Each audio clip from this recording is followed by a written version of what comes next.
Yo, what is good, Knicks Nation? Welcome back to Knicks Media. This is Richie, and in this video, I just want to talk about the rotations and everything going around the New York Knicks. The title of this video, as you guys can tell, is why I think Derrick Rose needs to be the starting point guard for the rest of the season. I'm also going to break down a lot of other things about the New York Knicks in this video. Before I hop into it, I just want to mention, if you guys are new to Knicks Media, do not forget to hit that subscribe button. And if you guys want to check me out over on Instagram and Twitter, you guys know where to find me at NYKnicks_media. And if you guys enjoy the video, don't forget to thumbs it up. So I just want to make this video because I love what we're seeing so far with Derrick Rose as the starter. As we know, Elfird Payton has been injured the past 2 games, and Derrick Rose has filled in at that starting point guard role. He originally was coming off the bench and he was paired with Emmanuel quickly coming off the bench, and they were paired together. Now Derrick Rose is playing with the starters. He's playing with RJ Barrett, Julius Randle, and those guys, and both of them are playing very good basketball. So the reason why I want to talk about this is basically because I love the 10-man rotation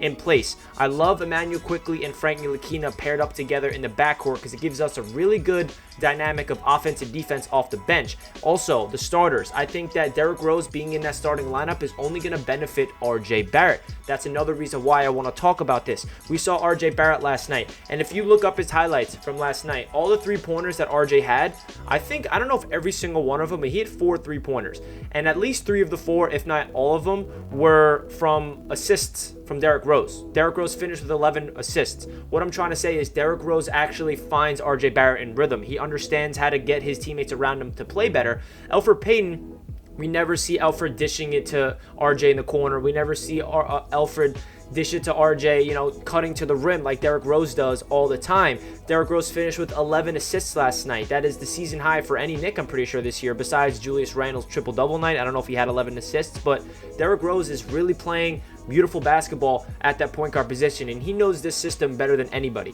Derrick Rose has always been a score-first mentality at that point guard spot throughout his entire career, but he is transitioning into a guy that's doing both. I mean, he finished with 18 points and 11 dimes. He's getting his teammates involved. He's feeding Julius the ball.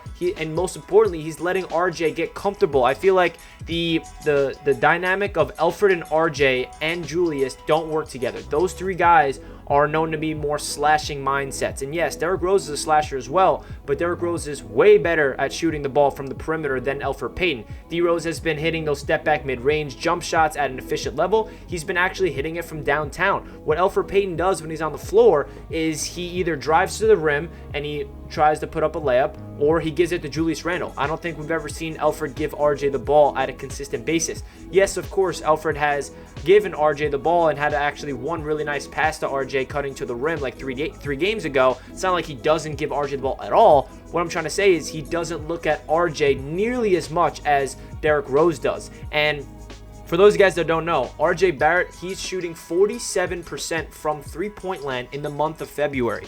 That is ridiculous. His three-point percentage is all the way up to 34% on the season. We know that RJ struggled from beyond the arc to start off the year. His first game of the season, he was 3 for 3, and everyone thought like, wow, he fixed his jump shot. And then he went on a dry spell. He missed 21 straight 3-pointers, and his three-point percentage was terrible. Ever since then, he's got it back up to 34% for the season. I did not expect that, I'll tell you that much. And RJ seems like he is a catch-and-shoot type of three-pointer guy that loves camping in the corner and waiting for the ball. And Derrick Rose always finds RJ, and when RJ can get into rhythm and gets those catch and shoot opportunities, even those contested 3-pointers he's hitting, and in clutch. So that's why I really want to talk about this, because when Elfird Payton gets healthy, whether that's tonight against Detroit, I don't think so, but you never know, what is Tom Thibodeau going to do? I have all the trust in him and his coaching staff because they are doing a phenomenal job with this team. We are 17-17 as I'm recording this video. We are tied for the 4th place in the Eastern Conference, and the Knicks look like they're proving everybody wrong, and we have no right to question what this coaching staff is doing, because without this coaching staff, we would not be having 17 wins. We had 17 wins all of last year, I'm pretty sure, so we're already at 17 wins on the season this early on. That tells you how much of an impact that this coaching staff has. And another big dynamic about Derrick Rose being the starter is I love having Frank Ntilikina come off the bench, because his defensive value brings us something else that we haven't had off the bench in a long time. And I just love seeing the dynamic of IQ and Frank. I made a whole video breaking that down 2 days ago. If you guys want to check that out, please feel free to do so. But basically what I talked about in that video is Frank Ntilikina, he's not a guy that's going to put up numbers in terms of offense. He's a pass-first type of guy. He loves shooting the ball when he's open, and he, most importantly, locks down on the perimeter defensively. We saw last night, he had the game-saving play at the end of the game. The Pacers are down by 2 points, and the shot clock's turned off, like 10 seconds left in the game. All we need is a stop, and we win the game. Derrick Rose, he tips the pass, and then the ball's up in the air, and Frank dives for it. He just uses his long arms, tips it into the backcourt, he takes it, and then he gets fouled, and then he hits 2 clutch free throws to seal the W. Frank Ntilikina is one of those players that has that winner mentality because, first of all, I think we're 5-0 ever since Frank Ntilikina has played numerous minutes on the Knicks, so he definitely has a value, and I'm hoping that Tibbs realizes this and he doesn't bury Frank in the bench. I don't think he will, because now that Taj Gibson's out with a sprained ankle, it's going to be interesting what we're going to see with the rotations. Are we going to go back to a 9-man rotation? Or are we going to extend it to a 10-man rotation and give Kevin Knox some minutes and run some small ball? Because that's what we saw last game. When Taj went down with an injury at the end of the second quarter, Kevin Knox came in. So it's going to be really interesting to see what are they going to do with Taj Gibson out, because we do not have a backup center. And last night, Nerlens Noel played 41 minutes, and he played such a good game for us. He came up so clutch in that defense at the end of the game, getting into the passing lanes, forcing turnovers, protecting the rim.